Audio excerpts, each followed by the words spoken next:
Today we're looking at the 2018 pre-owned Yamaha Viking EPS. Electric power steering is going to make it convenient for you to turn. Great turning ratio as well. You got your winch in the front, you got the half and full windshield, whatever works best to your convenience.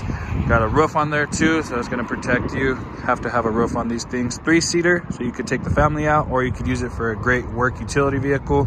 So it is going to be 4-wheel drive, 2-wheel drive, and then you have your differential lock as well.